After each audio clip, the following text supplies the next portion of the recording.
अस्सलाम वालेकुम। आज का जो हमारा टॉपिक है SLO based conceptual question chapter number 2 के 9th क्लास बायो का हमने स्टार्ट किया हुआ है, सीरीज है। तो ये चैप्टर नंबर 2 है। हमारे पास जो पॉसिबल शॉर्ट क्वेश्चन बन सकते हैं conceptual base, SLO base, federal board के लिए और पंजाब बोर्ड के लिए, वो कौन कौन से हैं। उनमें से पहला हमारे पास क्वेश्चन है कि make a list of symptom of malaria, कि आप मलेरिया डिजीज की वजह से जो सिम्टम्स होती हैं वो कौन कौन सी हैं। तो इसका आंसर आपके पास है कि जो मलेरिया पेशेंट को जो उसको बहुत ज़्यादा कोल्ड फील होती है और अ, उसका जो टेम्परेचर होता है वो नॉर्मल टेम्परेचर से अबव हो जाता है। बॉडी का नॉर्मल टेम्परेचर 36 टू 38 होता है रेंज। अगर हम फ़ारेनहाइट में देखते तो 98.6 होते, तो उससे टेम्परेचर क्या हो जाता है, अबव हो जाता है। इसी तरह मलेरिया पेशेंट के हेडेक और नाउजिया की सिम्टम्स भी शो होती हैं। इसी तरह क्या उसको स्वेट वगैरह प्रोड्यूस होना शुरू हो जाता है। तो ये उसके बाद कुछ इसकी डिजीज हैं, और मलेरिया की डिजीज प्लाज्मोडियम की वजह से होती है और vector as a mosquito use होता है। उसके बाद आपके पास नेक्स्ट क्वेश्चन है आपके पास के what is the treatment of malaria, के मलेरिया की ट्रीटमेंट कौन सी है। मलेरिया की ट्रीटमेंट जैसा कि आपको पता है कि कॉनिन एक्सट्रैक्टेड होती है बार्क ऑफ सिंकोना प्लांट। तो हाँ, वो हमारे लिए ट्रीटमेंट के लिए हम यूज करते हैं। ठीक है, ये आपके पास के एंटी मलेरिया ड्रग्स भी होती है। उसके बाद नेक्स्ट क्वेश्चन आए, what type of disease is dengue fever. अब आपके पास डेंगू फीवर किस तरह की डिजीज होती है, how can be prevent from it, हम इससे किस तरह से प्रिवेंट कर सकते हैं। इसका भी सिंपल से स्टेटमेंट है, तो आप बता सकते हो कि डेंगू फीवर क्या होता है। आपके पास वायरल डिजीज होता है, मॉस्किटो की वजह से ये ट्रांसफर होता है। और इसके बाद आपके पास मॉस्किटोज का नाम है कि आपके पास एडीज एगिप्टी है। उसके बाद नेक्स्ट है कि इसको हम प्रिवेंट कैसे कर सकते हैं। कोई हमारे पास स्पेसिफिक है कि हम इसकी कोई एंटीवायरल मेडिसिन तो अवेलेबल नहीं है, लेकिन इसके हम जो वेक्टर है या काजिंग एजेंट है उससे हम प्रिवेंशन करके हम प्रिवेंट इस डिजीज को प्रिवेंट कर सकते हैं, इस डिजीज से बच सकते हैं। उसके बाद नेक्स्ट है स्टेट टर्म वेक्टर। आपके पास वेक्टर क्या होता है, देखो वेक्टर का मतलब होता है ट्रांसमीटर। जैसे कि मलेरिया डिजीज में मॉस्किटो क्या है कि ट्रांसमीटर है, डेंगू फीवर में क्या है कि मॉस्किटो एक ट्रांसमीटर है। तो ऑर्गेनिज्म जो पैरासाइट को कैरी करता है और दूसरे ऑर्गेनिज्म में ट्रांसफर करता है उसको हम वेक्टर कहते हैं। जिसके मलेरिया है, अब मलेरिया डिजीज में मॉस्किटो क्या करता है, प्लाज्मोडियम को कैरी भी करता है और पेशेंट के अंदर इंजेक्ट भी करता है। तो वो मॉस्किटो हमारे पास क्या हो जाता है, आपके पास वेक्टर है। इस तरह फिर नेक्स्ट आपके पास क्वेश्चन है, स्टेटमेंट टाइप है कि quantitative observation of better in biological method. How, दो तरह की ऑब्जर्वेशन होती है, एक क्वांटिटेटिव होती है, एक आपके पास क्या होती है, क्वालिटेटिव होती है। क्वांटिटेटिव इसलिए बेटर होती हैं बिकॉज ये एक्यूरेट और एग्जैक्ट होती हैं। क्वांटिटेटिव को हम मेजर कर सकते हैं, क्वालिटेटिव को हम मेजर नहीं कर सकते। क्वालिटेटिव आपके पास एग्जांपल है जैसे कि गुड, बैड, तो उसको हम मेजर नहीं कर सकते। इसके एग्जांपल ये भी है कि आपके पास क्या है, वाटर का देखिए बॉइलिंग, वाटर क्या होता है, बॉयल होता है एट बॉइलिंग पॉइंट। अब इसमें हमें नहीं बताया गया कि कौन सा बॉइलिंग पॉइंट और कब ये बॉयल होगा। लेकिन अगर क्वांटिटेटिव में हम एग्जांपल डिस्कस करते हैं तो वाटर का बॉइलिंग पॉइंट क्या होता है, 100 सेल्सियस होता है। तो ये क्या होता है आपके पास की क्वांटिटेटिव ऑब्जर्वेशन बेटर होती है। उसके बाद नेक्स्ट है क्वेश्चन नंबर 6 है, how theory, law and principle are formulated. आपने ये बताना है किस तरह से ये फॉर्मुलेटेड होते हैं। इसका आंसर आपके पास इस तरह से है कि सबसे पहले आप मेथड क्या यूज करते हो, बायोलॉजिकल प्रॉब्लम को आइडेंटिफाई करते हो। उसके बाद आप क्या करते हो, ऑब्जर्वेशन है, फिर आप क्या करते हो, हाइपोथेसिस बनाते हो, डिडक्शंस हैं, उसके बाद सो ऑन, फिर रिजल्ट, और उसके बाद क्या होता है लॉ, थ्योरी एंड लॉ बनता है। तो आप यहाँ से लिख सकते हो अल्टीमेटली जो आप हाइपोथेसिस आप जिसके ऊपर एक्सपेरिमेंट कर रहे होते हैं वो अगर करेक्ट आ जाता है और उसके लिए आपके पास बहुत ज़्यादा एविडेंस आ जाते हैं तो आप उसको क्या कहते हो, थ्योरी। अगर उसके ऊपर फर्दर एक्सपेरिमेंट होते हैं और वो रिजेक्टेड नहीं होती तो उसको आप क्या कहते हो, लॉ कहते हो। थ्योरी आपके पास दो टाइप की होती है, एक प्रोडक्टिव थ्योरी होती है, एक नॉन रिप्रोडक्टिव होती है। ठीक है, प्रोडक्टिव थ्योरी वही होता है जिससे मजीद कुछ निकल सके, नॉन प्रोडक्टिव जिससे फर्दर कोई चीज़ भी एक्सप्लेन ना की जा सके। नेक्स्ट आपके पास क्वेश्चन है, differentiate between data and data analysis. आपने डाटा और डाटा एनालिसिस बताने के, डाटा आपके पास क्या होता है, देखो जो कलेक्शन ऑफ फैक्ट और फिगर या इंफॉर्मेशन होती है उसको हम डाटा कहते हैं। इसको डाटा हम कलेक्ट कर सकते हैं, कहाँ से कलेक्ट कर सकते हैं, जो हमने एक्सपेरिमेंट करते हैं वहाँ से ले सकते हैं, टेक्निक्स जितनी हम टेक्निक यूज़ करते हैं वहाँ से ले सकते हैं, ठीक है। फिर इसको हम क्या करते हैं, एनालाइज करते हैं। एनालाइज करने के बाद इसको एनालाइज मीन्स किस तरह से करते हैं, जो हमारे पास डाटा होता है उसको हम कंपैरिजन करते हैं, रेशो उसके निकालते हैं, प्रोपोर्शन निकालते हैं, मीन मोड वगैरह निकालते हैं, उसको हम क्या कहते हैं, डाटा एनालिसिस कहते हैं। उसके बाद नेक्स्ट हमारे पास क्वेश्चन है what is the contribution of the following scientist. उसके बाद आपके पास इन साइंटिस्ट की कंट्रीब्यूशन है। आपको पता है कि ये एफ ए किंग ने क्या किया था, ऑब्जर्वेशंस दी थी।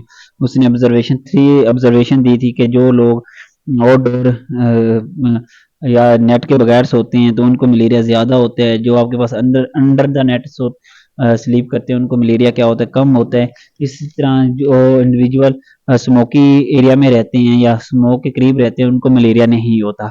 इसी तरह फिर आपके पास क्या कंट्रीब्यूशन ऑफ रोनाल्ड रोज, इसने क्या किया था, एक्सपेरिमेंट किया था। इसने प्लाज्मोडियम को चेक किया, वो चेक आउट किया था कि प्लाज्मोडियम कहाँ पर प्रेजेंट होता है। इसने चेक आउट किया था कि जो प्लाज्मोडियम है वो मल्टीप्लाई होता है मॉस्किटो के स्टेम में। उसके बाद आपके पास नेक्स्ट जो है लार्वेन, इसकी कंट्रीब्यूशन थी। इसने कंट्रीब्यूट क्या किया था, पैरासिटिक, इसकी पैरासिटिक प्रोटोजोआन थे, कॉजेटिव एजेंट थे जो डिफरेंट किस्म की डिजीज प्रोड्यूस करते थे, जैसे कि इसने मलेरिया और आपके पास क्या था, ट्रेपेनोसोमियासिस में डिस्कवर किया था। उसके बाद इसका एक्सपेरिमेंट था। एक्सपेरिमेंट में आपके यही था कि सिंगल सेल पैरासाइट्स होते हैं जो काज करते हैं डिजीज। उसके बाद नेक्स्ट आपके पास क्या है, क्वेश्चन ये है कि why it is impossible to eradicate malaria. Eradicate का मतलब क्या होता है, खत्म करना क्यों मुश्किल है। देखो मलेरिया किसकी वजह से होता है, वेक्टर की वजह से होता है, तो इसलिए वेक्टर को कंट्रोल करना हमारे पास मुश्किल है, तो इसलिए हमारे लिए इम्पॉसिबल हो जाता है कि मलेरिया को हम एरेडिकेट कर सके। हम सिर्फ वेक्टर को अगर कंट्रोल करना भी चाहें तो हम नहीं कर सकते। वेक्टर इसमें क्या है आपके पास, बैक्टीरिया, सॉरी, इसमें वेक्टर क्या होता है आपके पास, मॉस्किटो है। उसके बाद आपके पास इस तरह का क्वेश्चन है कि why Ross did not allow the infected mosquito to bite a healthy person, how did Ross prove the deduction. ये आपके पास इस तरह से कंसेप्चुअल क्वेश्चन पेपर में आ सकते हैं कि किस तरह उसने बताया था। फिर आपके पास नेक्स्ट स्टेटमेंट है distinguish between scientific method and biological method, ये सिंपल सी स्टेटमेंट है। इसके बाद आपके पास डिफाइन हाइपोथेसिस, उसके करैक्टरिस्टिक है, ये भी सिंपल है। How ratio is used in data analysis, आपने रेशियो का बताने के कंपैरिजन करते हो दो चीज़ों को फाइंड आउट करने के लिए। इसी तरह differentiate between data and data analysis, ये पहले भी हो चुके हैं। फिर why do we use word vector for mosquito, क्यों हम मॉस्किटो के लिए वेक्टर का लव यूज करते हैं। पहले हमने पढ़ा था व्हाट इज वेक्टर, और इसमें क्या है, why do we use word vector for mosquito, क्यों यूज करते हैं। आपने सिंपल रीजन बताने के, मॉस्किटो क्या करता है, कैरी कर रहा होता है जितने भी कॉजिंग एजेंट्स होते हैं, जैसे कि आपके पास वायरसेस वगैरह होते हैं, उनको कैरी कर रहा होता है। व्हाट इज द, फिर आगे what is the name of the organism who transmit malaria disease in man and birds. आपने सिंपल से नाम बताने के कौन सी डिजीज क्या करते हैं, मॉस्किटो ट्रांसमिट करते हैं। मलेरिया कौन सी डिजीज से होता है, मैन में एनोफिलिस से, और आपके पास स्पैरो में किससे होता है, क्यूलिस से होता है।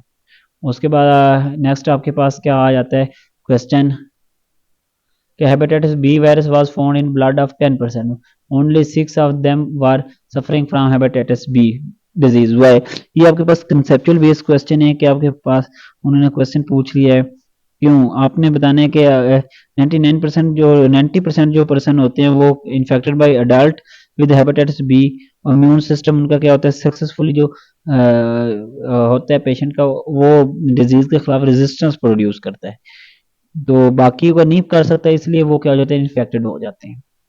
उसके बाद है justify mathematics as integral part of the scientific study है। आपने बताना कि मैथमेटिक्स किस तरह से रिक्वायर्ड होती है। उसके बाद नेक्स्ट आपके पास क्या है, control group is important of the scientific study. How, experiment जब हम कर रहे होते हैं तो एक्सपेरिमेंटेशन में दो ग्रुप यूज करते हैं, कंट्रोल ग्रुप और आपके पास एक्सपेरिमेंटल ग्रुप। कंट्रोल ग्रुप हम ऐसा ग्रुप होता है जिसके ऊपर हम कोई भी एक्सपेरिमेंट नहीं कर रहे होते, और एक्सपेरिमेंटल ग्रुप ऐसा ग्रुप होता है जिसके ऊपर हम अपने एक्सपेरिमेंट परफॉर्म कर रहे होते हैं।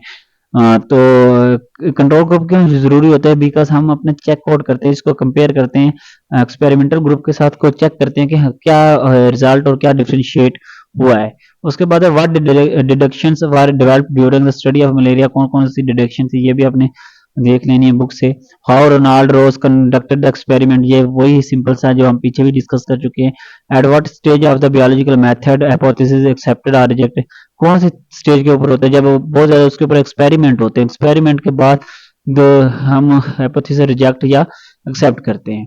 उसके बाद आपके पास फिर डायग्राम है, आपने डायग्राम से बताना है कि given diagram illustrate experiment of Ronald Ross with answer. अब डायग्राम के आइडेंटिफाई करने के ए और बी पार्ट कौन से होते हैं, और आपके पास क्या है क्यूलक्स वाली, ये इस तरह की डायग्राम है आपके पास, इसको हमने आइडेंटिफाई करना है। ठीक है, उसके बाद ये हमारे पास डायग्राम बेस्ड क्वेश्चन आ सकता है कि आपके पास इस तरह की डायग्राम आ गया, the given diagram illustrate the आपके पास एडिस एगेप्टी मस्कीटो लाइफ साइकिल है। उसके बाद आंसर द फॉलोइंग क्वेश्चन, आपने आंसर द फॉलोइंग क्वेश्चन करने के दो आपके पास टेबल बने हुए हैं। एक ये है कि आपके पास name the phases of the ADDIE, उसके बाद दूसरा क्या है इसका एक्सप्लेन फेज ऑफ एडिस। तो आप दोनों ने आपने क्या करना है, इन दोनों को एक्सप्लेन भी करना और बताना भी है। इसके नीचे आंसर दिया हुआ है, जैसे पहली फेज क्या है, एग है, दूसरी फेज लार्वा है, तीसरी पुपा, और चौथी आपके पास क्या अडल्ट मॉस्किटो है। तो आपने इनको फिर एक्सप्लेनेशन करने का, अडल्ट क्या होता है, फीमेल मॉस्किटो व्हेन जब एग ले कर रही होती है तो उसकी इनर वॉल्स क्या करती है, किस तरह से उसके अंदर वाटर होता है, और फिर क्या किस तरह से वो एग हैच होते हैं, और फिर वहां से आपके पास लार्वा प्रोड्यूस होता है। फिर लार्वा की लाइफ साइकिल के वाटर में रहता है, वहां से हैच होता है, और वहां से फिर नेक्स्ट वो प्यूपा बनते हैं, और उसके बाद अडल्ट मॉस्किटो बनते हैं, और ये क्या करते हैं देन डिजीज को ट्रांसमिट करता है। ठीक है, इसी तरह ये हमारे पास डायग्राम है, आपके पास डायग्राम बेस्ड क्वेश्चन है। एक सबसे इम्पोर्टेंट क्वेश्चन आपके पास है, draw a flow chart to show the scientific method of study. तो आपने फ्लो चार्ट किस तरह से बनाना है, आपने क्या करना है, सबसे पहले जितने भी मेथड है उनको वो बताने। सबसे पहले बायोलॉजिकल प्रॉब्लम होता है कि आपने आइडेंटिफाई करने की प्रॉब्लम क्या है, उसके बाद ऑब्जर्वेशन है, फिर हाइपोथेसिस है, फिर डिडक्शन है, फिर उसके बाद एक्सपेरिमेंटेशन होती है, उसके बाद फिर आपके पास क्या होते हैं समराइजेशन ऑफ रिजल्ट है। जब रिजल्ट आ जाते हैं देन आप क्या करते हो, अगर तो वो प्रूव हो जाते हैं तो हमारे पास क्या बन जाती है, थ्योरी बन जाती है। अगर वो फिर रिजेक्ट हो जाते हैं तो वो हमारे पास यहीं से खत्म हो जाता है। अगर वो थ्योरी के ऊपर फर्दर अगर टेस्टिंग होती है तो वो हमारे पास लॉ या प्रिंसिपल बन जाते हैं। ये हमारे पास फ्लो चार्ट डायग्राम है। तो इसी तरह की स्टेटमेंट आ सकती है, थोड़ी बहुत स्टेटमेंट चेंज हो सकती है, वर्डिंग चेंज हो सकती है, लेकिन आप अपने जहन में रखिएगा इसी तरह के ही क्वेश्चन बनेंगे।